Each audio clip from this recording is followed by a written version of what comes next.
नमस्कार बच्चों, आज हम संसद के कार्यों का अध्ययन करेंगे। देखो, संसद के कार्य, संसद का महत्वपूर्ण कार्य है विधि का निर्माण। संसद क्या होती है, मैंने बताया था अनुच्छेद 79 के अनुसार संसद 3 चीज़ों से मिलकर बनी होती है। एक होता है राष्ट्रपति, लोकसभा तथा राज्यसभा। ये तीनों मिलकर क्या कहलाते हैं, संसद कहलाते हैं। इस संसद के आज क्या क्या कार्य है उनका अपन अध्ययन करेंगे। संसद का महत्वपूर्ण कार्य है विधि का निर्माण करना। विधि का निर्माण कैसे क्या होता है, विधि के निर्माण के लिए कौन कौन से चरण अपनाए जाते हैं, इसके बारे में अपन अध्ययन करेंगे। विधि के साथ साथ में एक होता है विधेयक। विधि निर्माण के प्रारूप को अपन क्या कहते हैं, विधेयक या बिल। अंग्रेजी में इसको क्या बोलते हैं, अपन बिल बोलते हैं। विधि निर्माण के प्रारूप को अपन क्या बोलते हैं, बिल बोलते हैं। जब इस बिल पर राष्ट्रपति के हस्ताक्षर हो जाते हैं तो ये बिल क्या बन जाता है, अधिनियम बन जाता है। राष्ट्रपति के साइन होते ही क्या बन जाता है, ये राष्ट्रपति है। जब ये लोकसभा और राज्यसभा दोनों में ये विधेयक पास हो जाता है और राष्ट्रपति के साइन हो जाते हैं तो उसके बाद में ये क्या बन जाता है, अधिनियम। अधिनियम इसको बोलते हैं एक्ट। इस प्रकार ये विधेयक समझ में आ गया होगा। विधेयक के प्रकार देखो, विधेयक को 2 आधारों पर अपन वर्गीकृत कर सकते हैं। पहला है विधेयक को पेश करने वाले व्यक्तियों के आधार पर, और दूसरा है संसद द्वारा अपनाई जाने वाली प्रक्रिया के आधार पर। अब लेते हैं अपन विधेयक को पेश करने वाले व्यक्तियों के आधार पर विधेयक कितने प्रकार का होता है। देखो, विधेयक को पेश करने वाले व्यक्तियों के आधार पर विधेयक के प्रकार। विधेयक को पेश करने वाले व्यक्तियों के आधार पर विधेयक 2 प्रकार का होता है, सरकारी विधेयक और गैर सरकारी विधेयक। जब कोई विधेयक को कोई मंत्री पर सदन में रखता है, मंत्री सदन में रखता है तो सरकारी विधेयक कहलाता है। और अगर कोई मंत्री के अलावा कोई संसद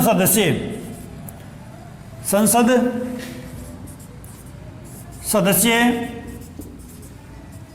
विधेयक को प्रस्तुत करता है तो इस प्रकार का विधेयक गैर सरकारी विधेयक कहलाता है।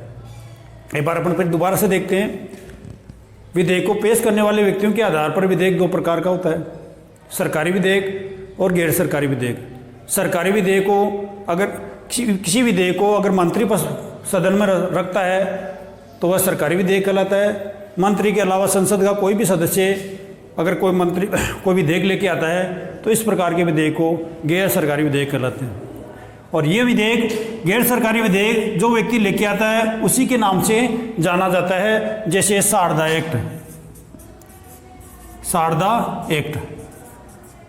गैर सरकारी विधेयक उस व्यक्ति के नाम से ही जाने जाते हैं। इस प्रकार विधेयक को पेश करने वाले व्यक्तियों के आधार पर विधेयक के प्रकार हो गए।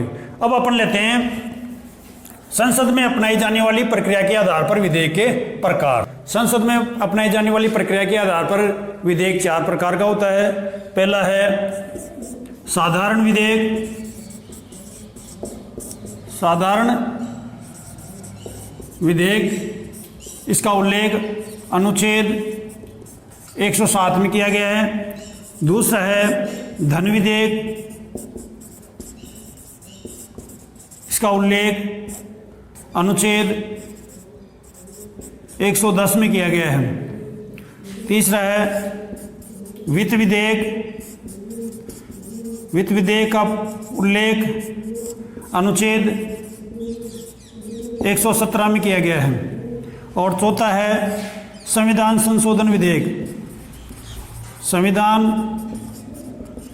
संशोधन विधेयक, इसका प्रावधान अनुच्छेद 368 में किया गया है। इस प्रकार विधेयक है संसद में अपनाई जाने वाली प्रक्रिया के आधार पर 4 प्रकार का होता है। साधारण विधेयक अनुच्छेद 107 में इसका उल्लेख है। धन विधेयक अनुच्छेद 110 में इसका उल्लेख है।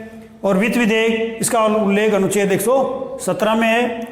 और है चौथा प्रकार है संविधान संशोधन विधेयक, अनुच्छेद 300 1968 में इसका उल्लेख है। अब एक एक का विस्तार से अपन अध्ययन करते हैं। अब लेते हैं साधारण विधेयक। साधारण विधेयक द्वारा विधि निर्माण।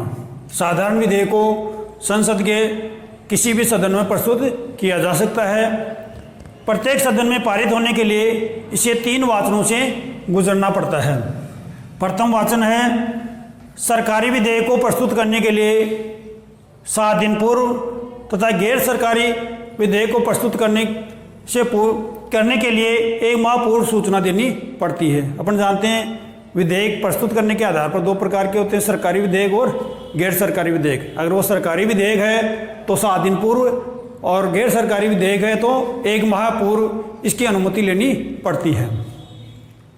अध्यक्ष विधेयक को प्रस्तुत करने की तिथि निश्चित करता है। निर्धारित तिथि पर विधेयक को प्रस्तुत करने वाले व्यक्ति द्वारा विधेयक को प्रस्तुत करने की अनुमति मांगी जाती है और साधारणतया उसको उस दिन विधेयक को प्रस्तुत करने की अनुमति मिल जाती है। इसके बाद में है अनुमति मिलने के बाद प्रस्तुतकर्ता विधेयक का शीर्षक और उसके उद्देश्य बताता है। सदस्यों का बहुमत से समर्थन मिलने पर विधेयक को भारत के राजपत्र में प्रकाशित कर दिया जाता है। इस प्रकार विधेयक को प्रस्तुत करने की अनुमति मिलने और उसे भारत के राजपत्र में प्रकाशन तक की प्रक्रिया को प्रथम वाचन कहा जाता है। कभी कभी क्या है, सदन का अध्यक्ष विधेयक को सदन में प्रस्तुत करने से पूर्व भी भारत के राजपत्र में प्रकाशित करने की अनुमति दे देता है। इसे भी क्या है, प्रथम वाचन कह दिया जाता है। अब लेते हैं अपन द्वितीय वाचन। प्रथम वाचन के बाद में विधेयक को द्वितीय वाचन से गुजरना पड़ता है। विधेयक के पास होने का सबसे महत्वपूर्ण चरण है। द्वितीय वाचन है विधेयक के पास होने का सबसे महत्वपूर्ण चरण है। सदन में विधेयक पेश होने के पश्चात उसकी प्रतियां सदन के प्रत्येक सदस्य को वितरित कर दी जाती है और इसी के साथ द्वितीय वाचन शुरू हो जाता है। प्रथम वाचन व द्वितीय वाचन। प्रथम वाचन व द्वितीय वाचन के मध्य प्राय 2 दिन का अंतर होता है, परंतु यदि अध्यक्ष चाहे और यदि वह आवश्यक समझे तो उसी दिन विधेयक को क्या किया जा सकता है, दूसरे वाचन की आज्ञा दे दी जाती है। और इसके बाद विधेयक का प्रस्तावक निम्न 3 प्रस्तावों में से कोई एक प्रस्ताव रखता है। पहला प्रस्ताव यह रहता है सदन विधेयक पर तुरंत विचार करे, या विधेयक को परवर समिति को भेज दिया जाए, या विधेयक को दोनों सदनों की परवर समिति को भेज दिया जाए, या जनमत के लिए विधेयक को प्रसारित कर दिया जाए। विधेयक पर सदन में बहुमत से निर्णय लिया जाता है। अगर एक मत नहीं हो पाते या बहुमत से विधेयक पास नहीं हो पाता तो उसको या तो परवर समिति को भेज दिया जाता है या विधेयक को दोनों सदनों की संयुक्त परवर समिति को भेज दिया जाता है। ये संयुक्त परवर समिति 3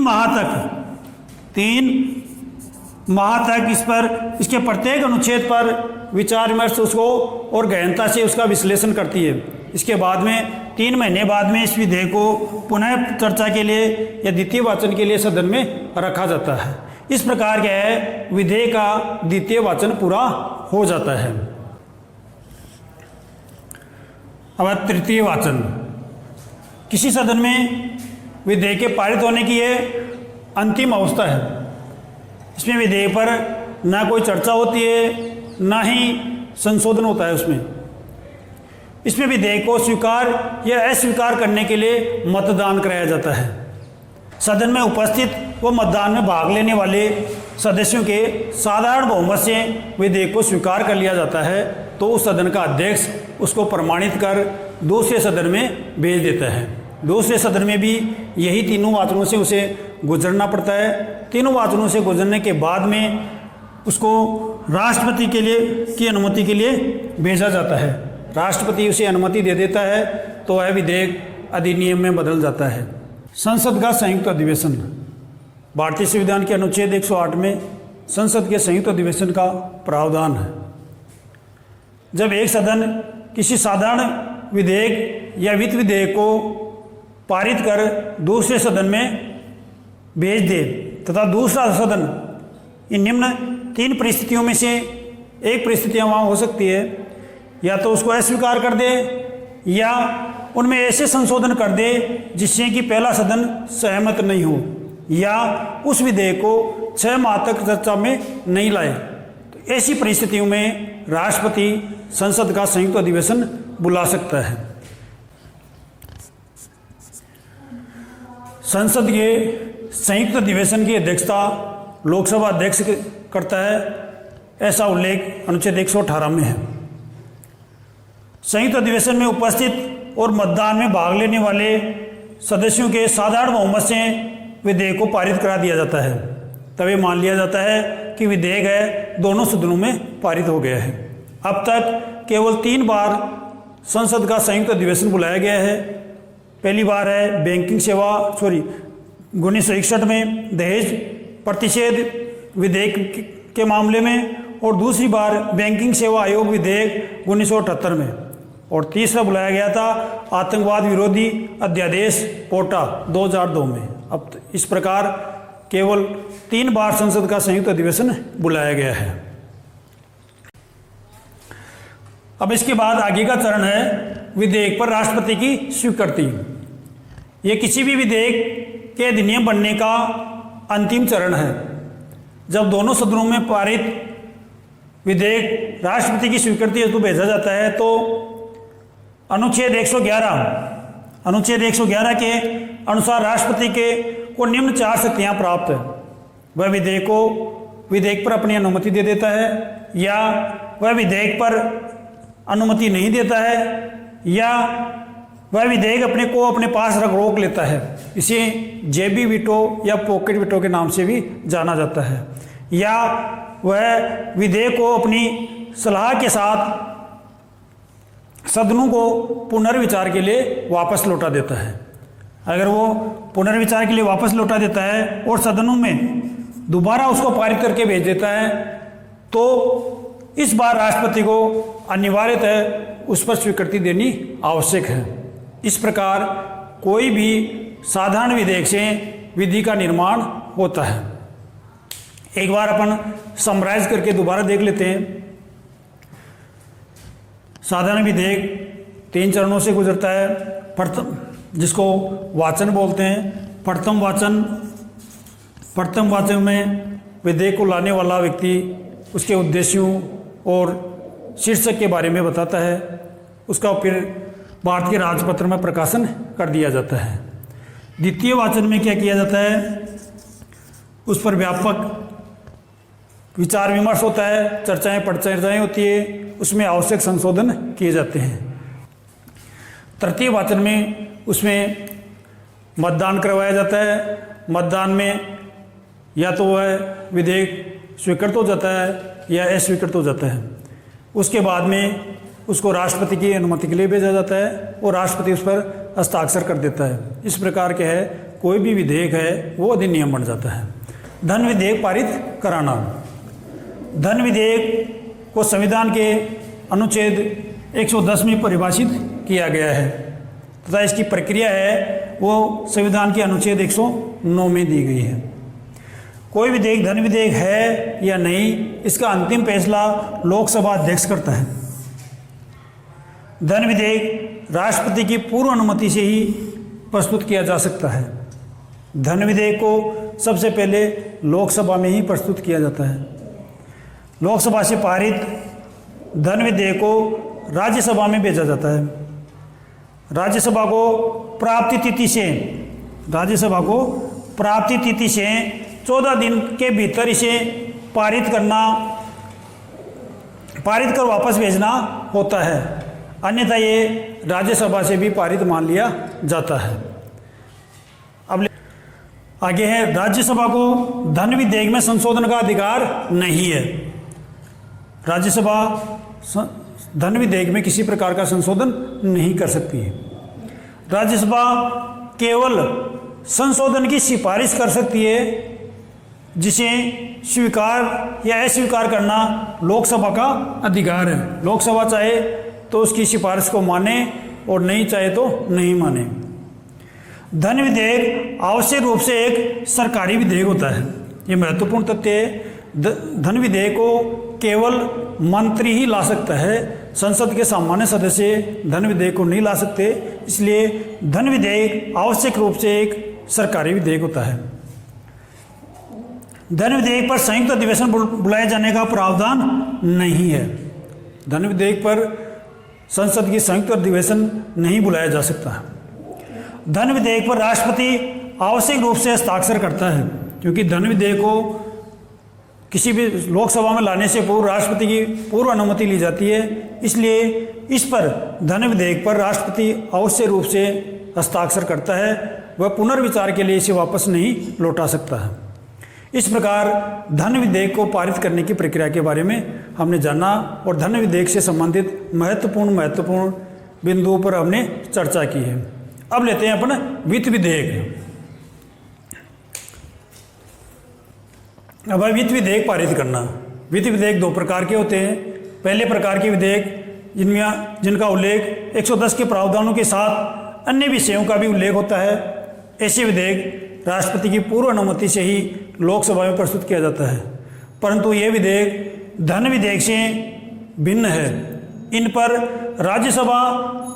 इनको राज्यसभा संशोधित कर सकती है या अस्वीकार कर सकती है तथा दोनों सदनों में असहमति की स्थिति में संयुक्त अधिवेशन भी बुलाया जा सकता है।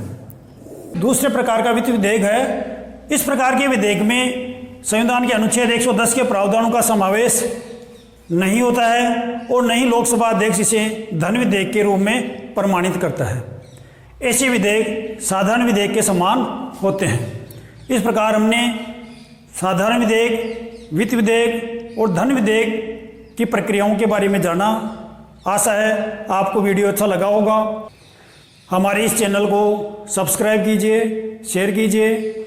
मिलते हैं फिर कल एक नए वीडियो के साथ। तब तक के लिए जय हिंद, जय भारत।